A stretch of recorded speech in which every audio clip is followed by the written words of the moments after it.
In a quiet Michigan neighborhood, what began as a property dispute quickly unraveled into a heated confrontation. Court orders, easements, and personal protection orders collided with confused officers caught between enforcing the law and calming tempers. Voices rose, accusations of stalking and intimidation filled the air, and questions about justice and authority took center stage. What happens when official documents, personal safety, and reluctant officers all collide in one tense standoff? Go right ahead, sir. Let's discuss it. I'm not a surveyor, so I don't know. I can't fathom how your access, your easement would involve. I can explain it to you very simply in layman's terms. Right I can there. explain it to you very simply. Just because you explain it doesn't make it true. I've also showed you the court I documentation. have You keep never trying seen to ignore anything that. Other than that PPO. I've given it to the Battle Creek Police, to the Okay. courthouse, to the Have you ever seen prosecutor. me up here before? Sir, there's how many officers are with Battle Creek? Can I give one personally to every single officer with Battle Creek? I've given one to about 8 officers with Battle Creek, including your lieutenant. Okay. But again, that's not going to tell us exactly where your easement is. Sir, I have a copy of the document. I'm not going to debate. I have this the with raised you. seal original. I'm not going to debate this with Well, you. then why are you asking me? I'm not. I'm explaining to you our point of view. Sir, I guess you have to talk to the court if you don't want to enforce the court's order. Okay. The PPO is getting served to him right now. Okay? Any violations of the court order will obviously be addressed. Thank you. I'm just telling you, I can't fathom how you would have. If you would allow me, I would explain it to you. You keep stopping me. Okay. That right there, which they're now calling a residence, was a store. And that store owner sold the easement to all of these houses up on the hilltop. 12 property owners now. And then 60 years later, someone converted that store into their residence without approval, permission, permits, authorization from the easement holders, or anything. So that's why it may seem like from the outside that someone's yard is being shared as other people's lake easement. But in fact, someone illegally put a residence on top of our lake easement. Okay. That should have been addressed by the township when that happened. Sure, it should have. But it still doesn't take away the property rights that I purchased. And I'm not saying that it does. Okay. I'm telling you, I'm ignorant when it comes to this sort of thing. Well, I researched it for a long time. That's why I'm willing to explain to anyone and Get provide along the with my documentation. neighbors so I don't have issues if they come. Well, into sir, my yard. you can't indict me that way. I'm I get not. along with all my other neighbors except for this stalker. All you're trying to do is cause an altercation of some sort. I'm not buying. Sir, that is not true. You need to stop accusing me of doing things because I'm being the victim of stalking. Okay. That's victim blaming, and it needs to stop in today's day and age. What's going to stop is me talking at this point. Well, you know, I would think that someone your position would know better than to keep accusing the victim of being the problem.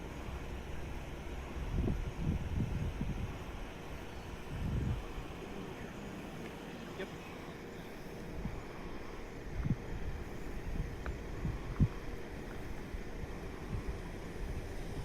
And I might remind you, sir, this man is owner of no property here.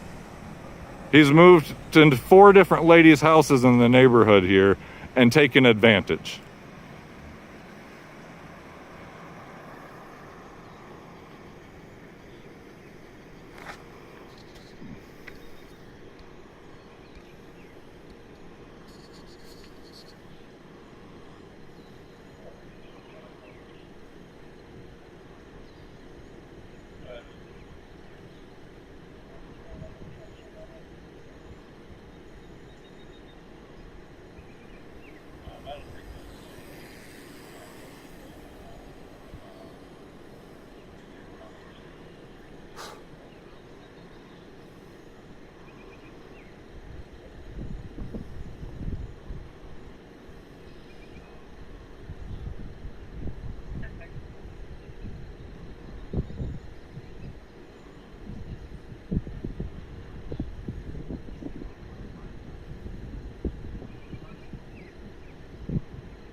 for anybody that might be curious, the bullying does not continue forever.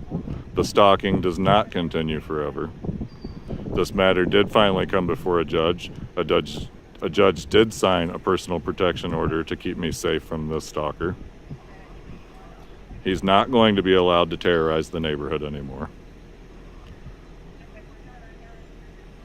Don't cave in, people. Do not back down to this stuff. Officers a lot of times are good people that have their hands tied by policy and procedure and trying to function at their job in a broken system. Sometimes they're not going to immediately be able to help you. See, he's being rude and combative with the officers right now.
This story reminds us that rights, even when backed by court orders, often meet resistance in the real world.